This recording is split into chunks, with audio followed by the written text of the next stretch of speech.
وعلیکم السلام ورحمۃ اللہ وبرکاتہ۔ اللہ رب العالمین خیر و عافیت میں رکھے۔ سوال فقہ ابو بکر صدیق رضی اللہ عنہ کے سلسلے میں اور ان کے علم کے سلسلے میں ہے کہ دکتور صلابی نے اپنی سیرت کی کتاب میں لکھا ہے کہ نبی مکرم صلی اللہ علیہ وسلم کے بعد ابو بکر صدیق رضی اللہ عنہ سب سے بڑے فقیہ اور سب سے زیادہ علم والے تھے، تو کیا یہ بات درست اور صحیح ہے؟ اس کا جواب یہ ہے کہ یہ بات بالکل درست اور صحیح ہے۔ ابو سعید خدری رضی اللہ عنہ سے مروی ہے، خطب النبی صلی اللہ علیہ وسلم فقال ان اللہ خیر عبدا بین الدنیا وبین ما عنده فاختار ما عند اللہ فبكى أبو بكر الصديق رضي الله عنه فقلت في نفسي ما يبكي هذا الشيخ إن يكن الله خير عبدا بين الدنيا وبين ما عنده فاختار ما عند الله فكان رسول الله صلى الله عليه وسلم هو العبد وكان أبو بكر أعلمنا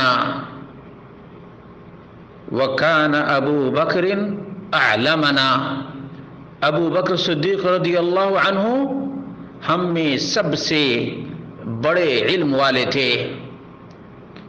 قال یا ابا بکر لا تبکی، مت رو اے ابو بکر، ان امن الناس علی فی صحبته ومالہ ابو بکر، میرے اوپر صحبت اور مال کے اعتبار سے سب سے بڑا احسان ابو بکر صدیق کا ہے۔ وَلَوْ كُنْتُ مُتَّخِذًا خَلِيلًا مِنْ أُمَّتِي لَاتَّخَذْتُ أَبَا بَكْرَ، اگر میں اپنی امت میں سے کسی کو اپنا خلیل بناتا تو ابو بکر کو اپنا خلیل بناتا۔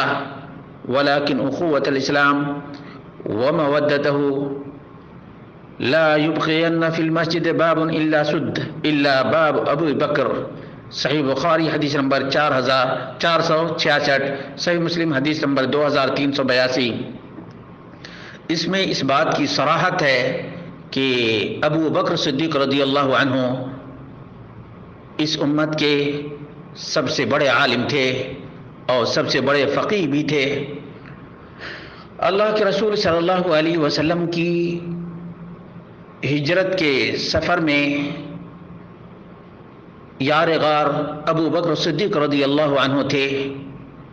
الا تنصروه فقد نصره الله اذ اخرجه الذين كفروا ثاني اثنين اذ هما في الغار اذ يقول لصاحبه لا تحزن ان الله معنا فانزل الله سكينته عليه وايده بجنود لم تروها وجعل كلمة الذين كفروا السفلى وكلمة الله هي العليا واللہ عزیز حکیم، سورۃ التوبہ آیت نمبر 40۔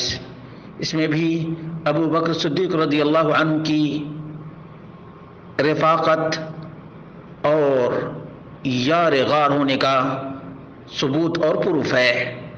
اسی طرح سے عمرو بن عاص رضی اللہ عنہ سے مروی ہے، نبی مکرم صلی اللہ علیہ وسلم نے ایک سریہ ذات السلاسل بھیجا، کہتے ہیں فاتیت فقلت ای الناس احب الیک، میں نے پوچھا اللہ کے رسول آپ کے نزدیک سب سے زیادہ محبوب کون ہیں؟ قال عائشہ، نبی مکرم صلی اللہ علیہ وسلم نے فرمایا سب سے زیادہ محبوب عائشہ رضی اللہ عنہا ہیں۔ فقلت من الرجال، میں نے کہا اللہ کے رسول مردوں میں سب سے زیادہ محبوب آپ کے کون ہیں؟ فقال ابوها، اللہ کے رسول صلی اللہ علیہ وسلم نے فرمایا کہ عائشہ کے باپ ابو بکر صدیق۔ قلت ثم من، پھر میں نے پوچھا کہ ابو بکر صدیق رضی اللہ عنہ کے بعد آپ کے محبوب کون ہیں؟ آپ نے فرمایا ثم عمر بن الخطاب، پھر عمر بن الخطاب ہیں۔ صحیح البخاری حدیث نمبر 3662، صحیح مسلم حدیث نمبر 2384۔ اور ابو بکر صدیق رضی اللہ عنہ کے فقیہ ہونے کی یہ بھی دلیل ہے کہ نبی مکرم صلی اللہ علیہ وسلم نے اپنی زندگی کے آخری ایام میں ابو بکر صدیق رضی اللہ عنہ کو امام اور اپنی امامت کی جگہ پہ متعین فرمایا اور صاف لفظوں میں فرمایا مرو ابا بکر فلیصلی بالناس، صحیح البخاری حدیث نمبر 683، صحیح مسلم حدیث نمبر 418۔ ابو بکر کو بولو لوگوں کی امامت کریں، لوگوں کو نماز پڑھائیں۔ اسی طرح سے انس بن مالک رضی اللہ عنہ سے مروی ہے ان نبی صلی اللہ علیہ وسلم صعد احدا وابو بکر وعمر وعثمان فرجف بهم فقال اثبت احد فانما عليك نبي وصديق وشهيدان، صحیح البخاری حدیث نمبر 3675۔ اللہ کے رسول صلی اللہ علیہ وسلم ابو بکر عمر اور عثمان جبل احد پہاڑ پہ چڑھے تو پہاڑ لرز اٹھا۔ آپ صلی اللہ علیہ وسلم نے فرمایا کہ احد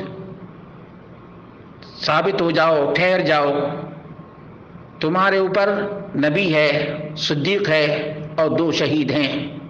یہ تمام روایات اس بات پر دلالت کرتی ہیں کہ ابو بکر صدیق رضی اللہ عنہ اس امت کے سب سے بڑے علم والے اور سب سے بڑے فقیہ تھے، اور جو کچھ ردہ کے موقع پر ابو بکر صدیق رضی اللہ عنہ نے کیا، یقیناً ان کی دور اندیشی اور فقاہت میں اعلیٰ ترین مقام پر فائز ہونے کی واضح ترین دلیل ہے۔